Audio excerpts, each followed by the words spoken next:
అందరికీ నమస్కారం. నారా లోకేష్‌కి పట్టాభిషేకం, పవన్ కళ్యాణ్‌కి రాజీనామా. ఈ విషయాలను తెలుసుకుని వీడియోని కంప్లీట్‌గా చూడండి. అప్పుడే మీకు కంప్లీట్ ఇన్ఫర్మేషన్ ఏంటో అర్థమవుతుంది. అదేవిధంగా చాలామంది వీడియో చూస్తున్నారు కానీ సబ్స్క్రైబ్ చేసుకోవడం మాత్రం మర్చిపోతున్నారు. దయచేసి సబ్స్క్రైబ్ చేసుకోండి. సబ్స్క్రైబ్ చేసుకోవడం వల్ల నేను చేసే ప్రతి ఒక్క అప్డేట్ మీరు ముందుగానే పొందగలుగుతారు. అదేవిధంగా చాలామంది లైక్ చేయడం మర్చిపోతున్నారు.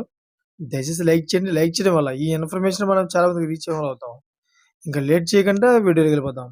ఫ్రెండ్స్, లోకేష్ పట్టాభిషేకానికి ఏర్పాటు జరుగుతున్నట్లుగా కనిపిస్తోంది.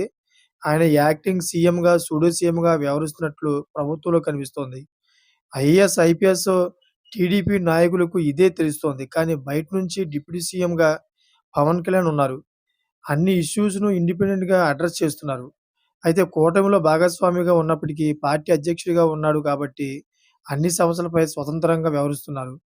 ప్రభుత్వాన్ని నిలదీసే తరహా మాటలను మాట్లాడుతున్నారు. గడిచిన 7 నెలల కాలంలో ఎక్కువగా అటెన్షన్ డ్రా చేసిన వ్యక్తి పవన్ కళ్యాణ్ అన్నారు. అయితే ఈ 7 నెలల కాలంలో చంద్రబాబు పెద్దగా కనబడకపోయినా పవన్ కళ్యాణ్ ఎక్కువగా కనిపిస్తున్నారు. పరిపాలన కొత్త కార్యక్రమాల ద్వారా కాకుండా ఈ ప్రభుత్వం చేస్తున్న తప్పులను ఎత్తి చూపుతూ కనబడుతున్నారు.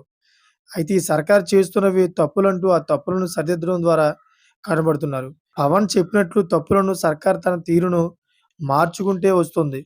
అయితే ఈ నేపథ్యంలో ఇటీవల తెలుగుదేశం పార్టీని నడిపిస్తున్న మీడియా నారా లోకేష్‌ను ఇప్పుడు పట్టించుకోకపోతే ఎలా అంటూ సన్నాయి నొక్కులు నొక్కుతున్నారు. ఎందుకంటే లోకేష్‌ను పట్టాభిషేకం చేసి డిప్యూటీ సీఎం చేసే యోచనలో ఉన్నట్లుగా ప్రభుత్వం అయితే యోచనలో ఉన్నట్టు తెలుస్తుందని చెప్పారు. చూసారా ఫ్రెండ్స్, లేటెస్ట్ అప్డేట్స్ కోసం ఛానెల్ సబ్స్క్రైబ్ చేసుకోండి. Thank for watching friends.